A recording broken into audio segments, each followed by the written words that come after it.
네, 다음은 기후부 보고 드리겠습니다. 공공기관 아리백 추진과 관련한 이행 협조 요청 사안입니다. 재생에너지 중심 에너지 대전환을 추진하기 위해서는 공공기관이 선도적 역할을 해줄 필요가 있습니다. 공문법상 경영평가를 받고 있는 공공기관이 총 88개가 있는데요. 그동안은 재생에너지를 늘릴 특별한 유인 효과가 없었습니다. 그런데 지난해 말에 재경부에서 적극적으로 도와주셔서 공공기관 경영평가 안에 재생에너지를 늘리면 가점을 받을 수 있도록 제도가 개편이 됐습니다. 현재 현황을 대충 살펴봤더니요. 현재 공공기관이 재생에너지 전력을 사용하는 비중이 현재 14%인데 대부분 수자원공사가 하고 있고요. 나머지 87개만 평균 내면 2%에 불과합니다.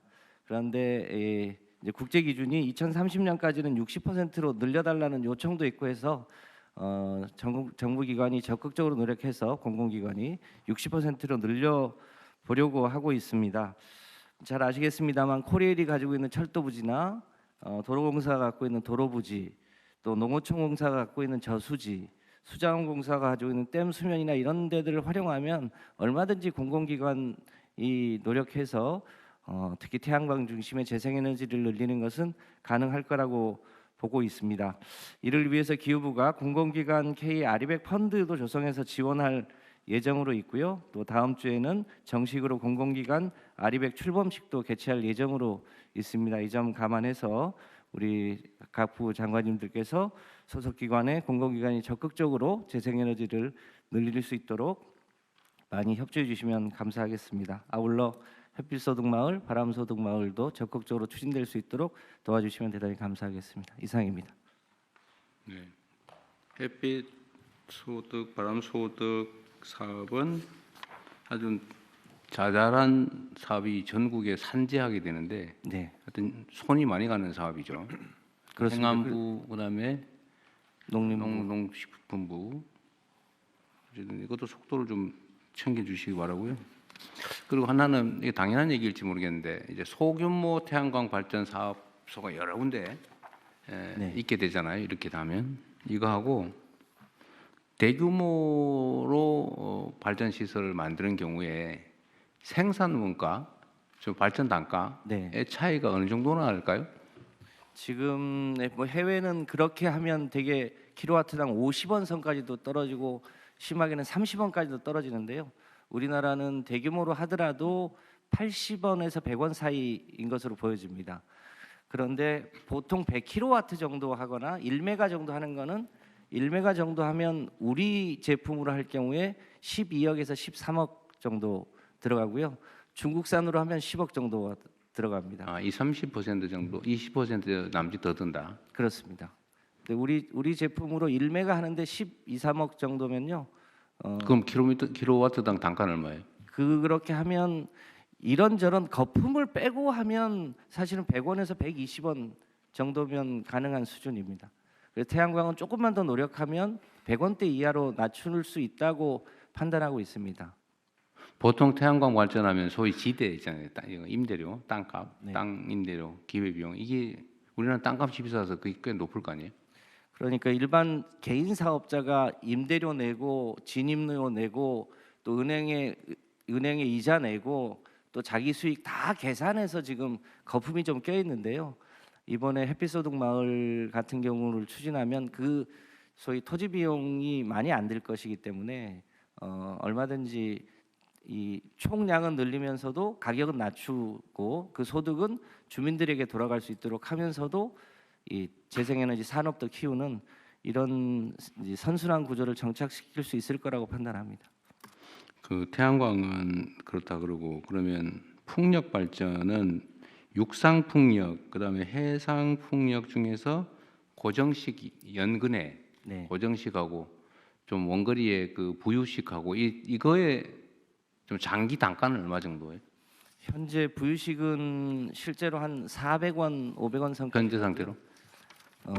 이제 일반 해상 풍력 고정식은 300원대인데 저희가 여러 가지 제도를 개선하면 실제로 임기 중에 200원대로 낮추는 건 어렵지 않을 것 같고요. 궁극적으로 150원대까지 해상 풍력도 낮출 수 있다고 판단하고 있습니다. 지금 육상 풍력은 이미 180원대, 170원대까지 진입을 했습니다. 그래서 육상 풍력도 가격을 더 낮출 요인이 있어 보이고요. 지금 산업용 전기료가 180원이거든요. 그 수준보다 조금 더 낮춰서 재생에너지가 늘어나면 전기료가 올라간다 이런 프레임은 바꿀 수 있을 거라고 판단합니다. 재생에너지 중에 하여튼 제일 싼 거는 태양광인데 태양광은 낮에밖에 안 된다. 그렇습니다. 근데 풍력은 밤에도 발전이 가능하고. 네. 태양광도 ESS 겸용으로 하더라도 1메가에 1억 15억 정도면 할 수 있기 때문에요. 그것도 이제 점차 경쟁력을 가질 수 있을 거라고 판단합니다. 하여튼 대규모의 경제가 좀 실현될 수 있을 정도로 하려면 어쨌든 속도도 내고 규모도 키우고 좀 국내 기술 개발도 해야 되고 그런 거잖아요. 그렇습니다. 그다음에 국내의 재생에너지 생산 지역에서 원거리 송전 비용이 또 많이 들기 때문에 네. 가능하면 해당 지역에 산업을 유치하되 송전 비용을 뺀 좀 낮은 전기료를 공급해야. 네, 송전 비용과 국가 균형 발전 지수와 에너지 집중도 이런 걸 고려해서 소위 지역별 전력 요금을 차등하는 것은 지금 설계 중에 있는데요. 충분히 가능할 것으로 판단하고 있습니다.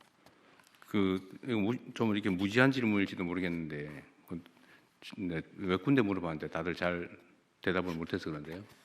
예를 들면 만약 신안에서